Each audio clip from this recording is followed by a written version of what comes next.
Despite being the Hydro Archon of the city of Fontaine, who literally lives on drama, I mean, who treats courtrooms as dramas anyway? To the people of Fontaine, the line between a trial and a performance can be a little blurred. But ironically, out of all of the Archons released so far, of course, other than Venti, as he was literally the first limited character to be released before people even had opinions about Genshin.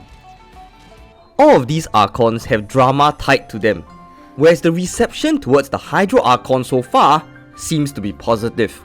But why is that? Let us take a closer look at what generated a drama for the previous Archons and why Furina has the least or none so far. Before I continue, can I just say a huge thank you to all my fellow coins for helping us to reach 3,000 subscribers. Yay! I really am so appreciative of everyone here. If you haven't subscribed, do consider subscribing as I post regular Genshin Impact videos, and you can also help us to get to our goal of 4,000 subscribers. Thank you so much in advance. Without further ado, my name is Archon and let's begin the video. Let me first explain the concept before moving on to explain about the Archons. In marketing, there's a concept called expectations versus perception. Expectation refers to what people expect before obtaining said character. For example, players expected Deya, one of the strongest eremites in the desert, to of course have an amazing kit to live up to the expectations.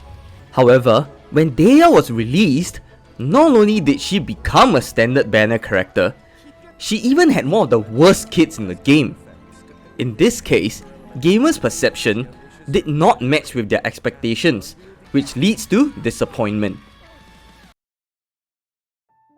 Unfortunately, this was the case for many of the previous Archons as well. Let's first start off by discussing Zhongli. We will all be familiar with Zhongli as the Liyue Archon quest was released immediately after you complete the Mondstadt prologue. What's more, his release was coupled with an amazing trailer, The Listener, that is still being watched today. However, players were left sorely disappointed when he was released.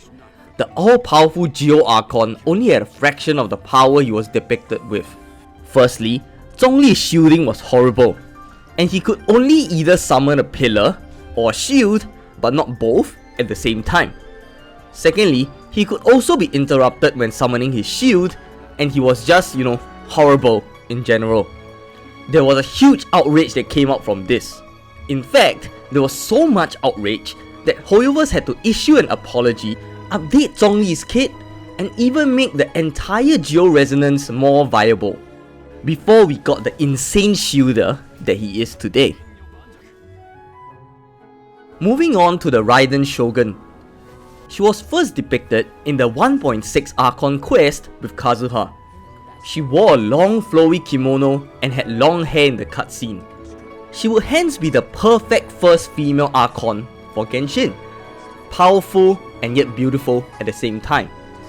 However, when players first saw her in-game design, they were sorely disappointed. Not only did she not wear a long and flowy kimono, her hair was braided, and people found her design, I quote, looking like an NPC instead. Of course, all of these negative perceptions changed when they first saw her in the 2.0 Archon quest with the iconic scene of her pulling her blade out of her chest. That was when players began to realize that she was in fact way cooler than they initially had thought. There was also a similar issue with Nahida, the Dendro Archon. Being the god of wisdom, players expected the character to be a wise, adult-like lady who was elegant, or basically, how Hoyoverse made Rukkhadevata look. A lot of drama was hence created when Nahida ended up looking like a small child. At one point, people even speculated Elhatem to be the Dendro Archon instead.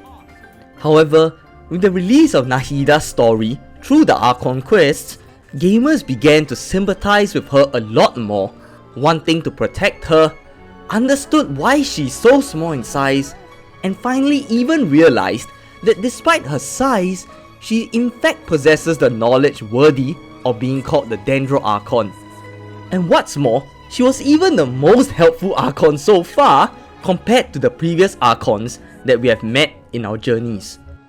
Nahida and Raiden were quite similar in that character design, while important, cannot be judged alone.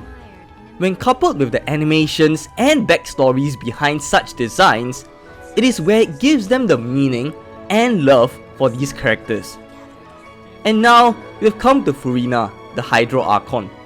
In fact, she has so little drama so far, mainly because unlike the previous Archons, she was exactly what we had expected. Our perceptions of the actual character had matched our expectations, hence leading to satisfaction. For one, Furina was already described to be unique by Nahida. Anyway, let's just say she's got a very unique personality. So, when we first see Furina in-game or in the trailers, she is exactly what we had expected. An Archon with a unique personality. I mean, just listen to this. I mean, why do I even bother? When are we going to finally see a real twist for once? What's more, with Fontaine being inspired by France and the steampunk genre, Furina's design is exactly what players expected, or maybe even surpassing them. You know, her hat, her clothes, and a lot of people, really like her ties. What? Anyway, Furina has so far been able to either meet or surpass expectations in terms of her personality and design, but what about her kit? As she's going to be released soon in 4.2, we definitely will be able to see it soon, and hopefully the positive perceptions of Furina will continue. If you'd like to see a video about the secrets behind the Genshin banners, please click the video on the right. If you would like to see my other Genshin Impact videos, please click the playlist on the left. Once again, thank you so much for watching and see you next time. Bye bye!